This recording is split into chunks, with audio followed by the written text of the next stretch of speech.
A gloomy outlook. Two key indicators for Taiwan's economic health dropped to their lowest level in 13 years. I'm in a courtroom in Taipei to find out why ordinary people will be joining judges on the bench from next year. Looking at a life sentence, Taiwan prosecutors seek tough penalties for a suspected exploitation ring. And solar and wind energy make up 25% of Taiwan's power supply for the first time.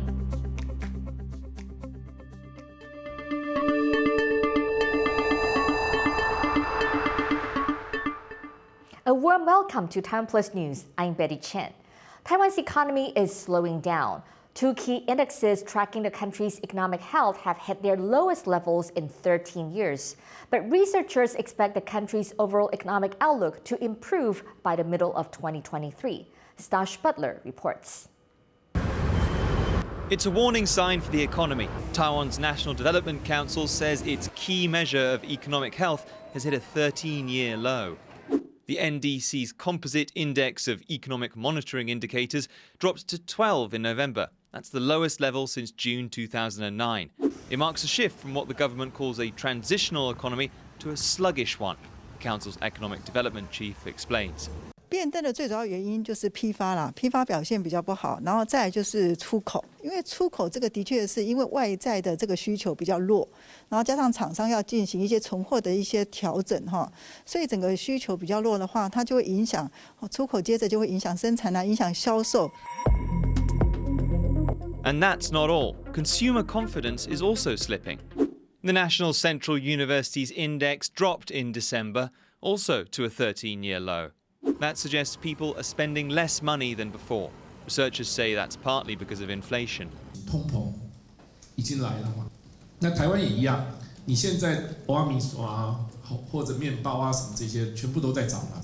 物价上涨以后，消费信心下降，那家庭收入相对也打折了。 I do not think that the slowdown in Taiwan will actually affect the global economy, but it's more a reflection of what is going on around the world. Government economists say Taiwan is feeling the impact of slowing demand from abroad. But experts expect that demand to pick up again in the middle of next year and lift Taiwan's economy with it. Howard Zhang and Stash Butler for TaiwanPlus. Taiwan plans to set up its border restrictions as more people enter the country from China. Beijing is preparing to scrap mandatory quarantine for international arrivals in early January. This could trigger a surge in people traveling overseas. Japan already announced increased testing for arrivals from China, and Taiwan is now following suit. Travelers from China will be tested on arrival. If they're positive for COVID-19, they'll be taken into quarantine. The Health Ministry has said more details about the rules will be announced at a later date. Chinese tourists are currently not able to come to Taiwan, but around 30,000 Taiwanese nationals are expected to return home from China during the Lunar New Year holiday in January. Taiwan's President Tsai Ing-wen has met with a visiting delegation of Japanese lawmakers. The 12 parliamentarians are here to deepen ties between the two countries. At their meeting on Wednesday morning, President Tsai said bilateral travel is recovering after the COVID-19 pandemic. She expressed hope that economic and security cooperation will continue to develop between the two nations.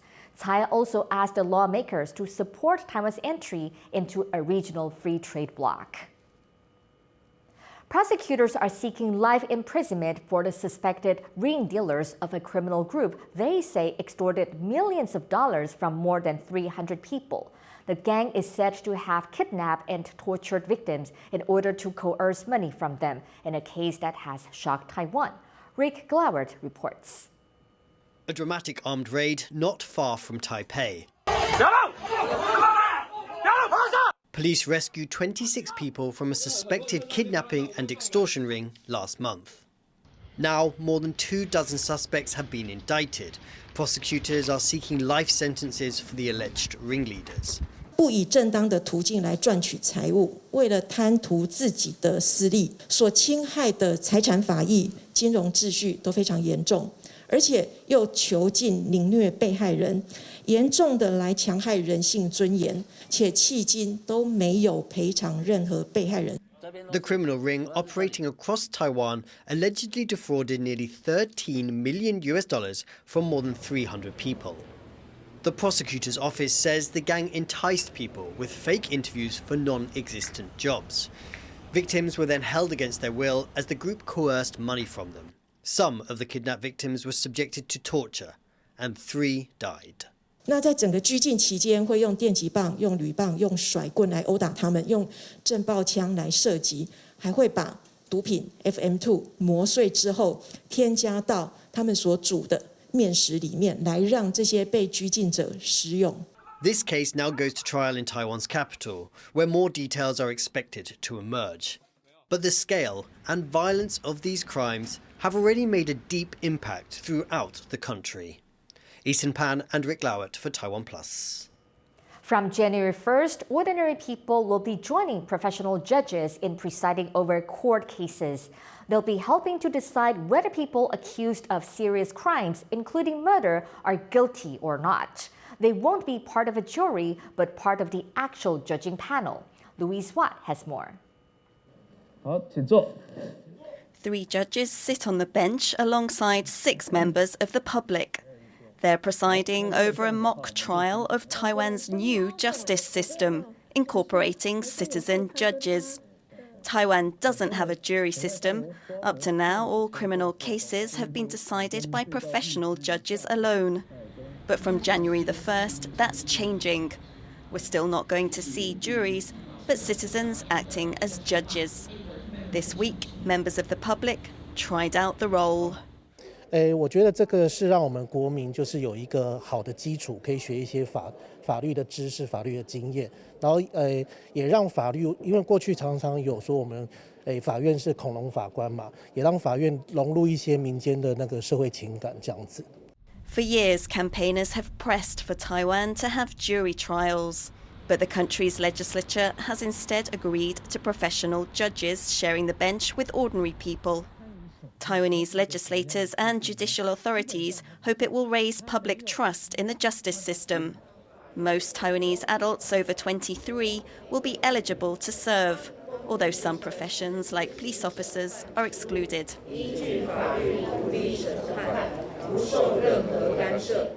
The new system will see 3 professional judges joined by 6 citizens.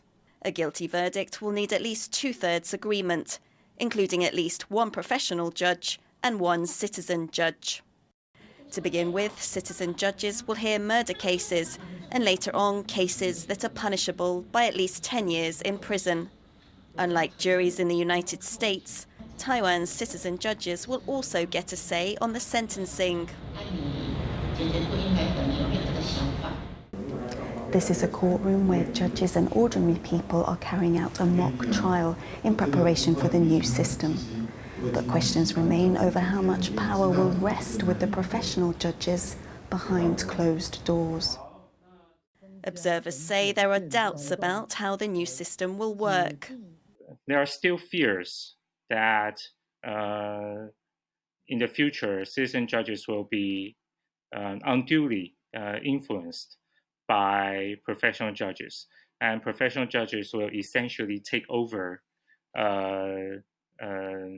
the deliberation process and decide the case on their own without listening to the opinions of the citizen judges. Legal scholar Jin Manghua has been observing mock trials. He says citizen judges are often reluctant to speak in front of their professional counterparts, who are seen as authority figures. Liao Jianan was the presiding judge over the mock trial held at the Judicial Yuan on Tuesday. 我们就是在试图要让这个制度上路之前，不断的在教育，然后提醒这个职业法官一定不可以做到的事情。那也就是说，我们在评议的时候不能够采取教示型的评议，也就是说，请1号表示意见，请2号表示意见，它会变成单向的沟通。我们希望是多向的，我们这边呢尽量不要这么快的表达意见，让我们职业上面的一个引导降到最低。对。 During the afternoon, where people have a taste of being a citizen judge, judicial staff remind members of the public that if they're called up, they must keep their deliberations secret, something that's required by law. They get to judge an attempted murder trial and find the mock defendant guilty of trying to kill his sister. They sentence him to 3 years in prison. Ultimately, the verdict on whether citizen judges will make Taiwan's justice system more transparent and better than before is up to the public to decide. Damon Lin and Louise Watt for TaiwanPlus. Louise Watt spoke further to Jing Menghua, an associate professor at National Yangming Jiaotong University School of Law, who has observed mock trials with citizen judges. Why did Taiwan's legislative yuan, Taiwan's parliament, decide that a new system was needed? So one important goal is to increase transparency and to provide a platform for Taiwanese people to get to know to their court system. On the other hand, a lot of professional judges are depicted by the media as dinosaur judges, meaning that they live in the past, they have outdated values, and the judiciary take that criticism very seriously. They thought that by inviting lay people to join in the decision process, it would somehow help our professional judges to be more open-minded, or to be more up-to-date, or to understand Taiwanese people more instead of living in the ivory tower. What differences do you think we will see resulting from the citizen judge system? A lot of judges, because they're the most powerful figure in trials, right, in the courtroom. So sometimes they're very harsh to the people standing in front of them. In the future, there's for certain felony cases, there will always be 6 people watching what is going on in the courthouse, and I think this will change the chemistry of what's happening in the courtroom. I think the professional judges will be less likely to act harshly to the people in front of them, and will be more respectful to the people standing in front of them, including the defendant. That was Jing Menghua, an associate professor at National Yangming Jiaotong University School of Law, talking to Louise Watt. For the first time, solar and wind energy have provided 25% of electricity in Taiwan. The milestone was reached on Saturday, according to national electricity provider Taipower. For more on this, our reporter Sally Jensen spoke to John Zhongen Liu of the National Taiwan University about the breakthrough. Why is this 25% solar and wind milestone so important for Taiwan? Taiwan does not produce much energy. 95% of our energy sources comes from abroad. So it's very important to not only we provide low carbon energy sources, but we are also bolstering our energy security at the same time. How did it happen? And so since 2016, the Thai administration has been promoting the energy transition that involve rapid deployment of solar and wind energy. And so in the past few years, we see the capacity has grow at like 5 or 6 times in a relatively short time. Although the percentage, if you look around the world, we're not that high. But I think it's a very important the first and second step towards changing, kind of phasing out fossil fuels and kind of going try to take the 2050 goal seriously. Do you think it is enough? Although it's a milestone we're celebrating, but obviously that's not nearly enough. And we're talking about 25% at that, about half an hour during the day. But if you look at the entire week, renewable energy contributes maybe around 8 or 9% of the electricity. And in the long term, we're looking at maybe 60 or 70%. And so obviously the room for growth is tremendous. And that means we have a lot of challenges that we will face. That was our reporter Sally Jensen speaking with John Zhongen Liu from National Taiwan University. In top international news, Hong Kong has announced it is scrapping nearly all remaining COVID-19 restrictions. Starting December 29th, arrivals will no longer have to take a PCR test. Proof of vaccination will not be required to enter restaurants, and close contacts of COVID cases will not have to isolate. Social distancing measures will also be axed. The changes come on the heels of Beijing's abrupt turn from strict zero-COVID measures to virtually unrestricted movement. The border between Hong Kong and mainland China is expected to reopen next month after being closed for over 2 years. Japan's defense ministry said it will deploy a surface-to-air missile defense system in Yonaguni Island, the country's westernmost territory, which is near Taiwan. The island sits just 110 kilometers from Taiwan's east coast. Depending on the type deployed, the missile system might also be able to cover some of Taiwan's territory. The announcement comes just 2 weeks after Japan released its national security strategy, marking a landmark shift in its defense posture. Japan's greater focus on defense comes amid increasing military aggression from China and North Korea. Taiwan's defense ministry declined to comment on the future deployment of the missile system. For more on the latest developments regarding Japan's missile defense, our reporter Jaime Okan spoke to Blaise Herzinger, defense expert at the American Enterprise Institute based in Singapore. With reports that Japan is deploying a surface-to-air missile defense system in the west part of the country near Taiwan, what does this say about security in the region? I would say there's two main takeaways from what we can sort of derive from that. And this is all couched in the fact that this is part of a long-term plan that Japan has been putting into motion. There are already troops on the island in question, on Yonaguni Island, approximately 200 members of the Japan Ground Self-Defense Force. So this is more an addition as opposed to a completely new revolutionary presence on this island, while it does signal an expanded capability. And the other piece is obviously China. So not to extrapolate too much of the Russian invasion lessons to Asia, I don't think it's a one-for-one analog.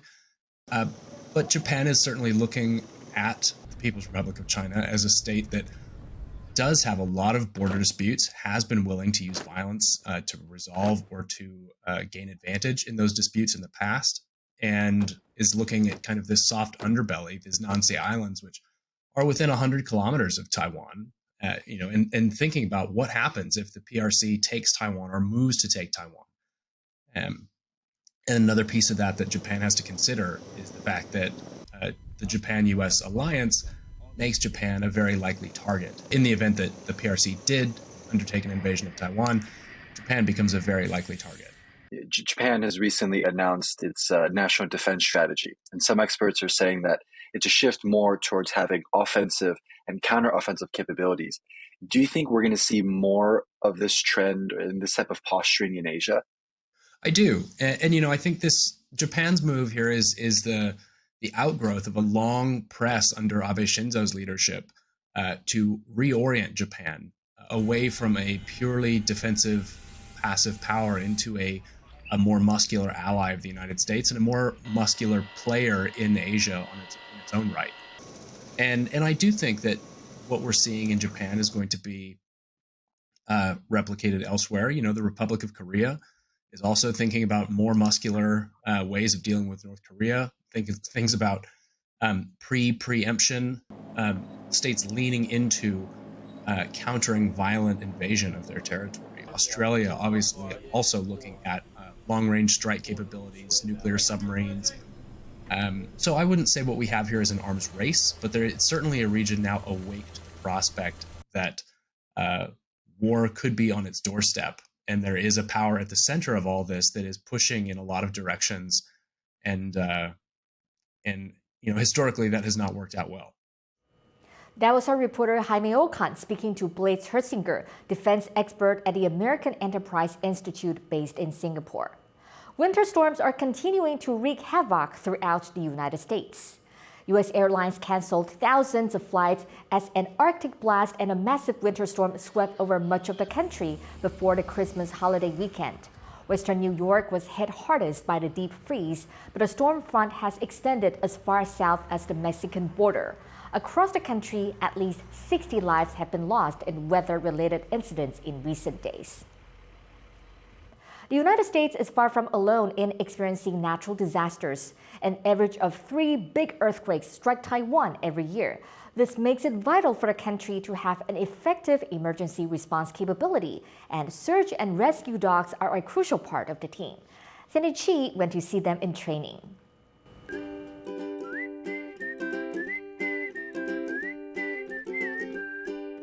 This is Ame. While she may look cute and playful, she's no ordinary fur baby. She's a professionally trained search and rescue dog. See, as I kneel down, this is what a search and rescue dog does to alert its handler that there is someone in need.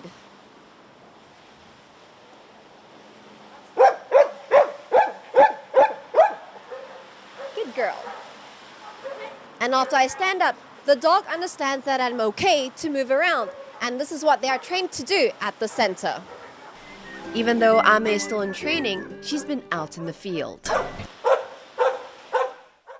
In September 2022, Ame was part of a rescue mission in eastern Taiwan following a magnitude 6.8 earthquake. Buildings collapsed, and bridges and railways were damaged, killing 1 person and injuring more than 100. 因为刚好那一周我们刚好就是去花莲度假，然后一到玉里的时候，我就接到我们队上群组的一些灾害的讯息，所以我当下就是其实就是开着车带他就到现场去想说看有没有地方可以有什么地方可以帮忙的。Ame is brave and has never backed away from any situation. But her handler says she was traumatized by the Taroko train crash in 2021. It was the deadliest train accident in Taiwan's history. 49 people died when an express train derailed at the entrance to a tunnel. 妹妹，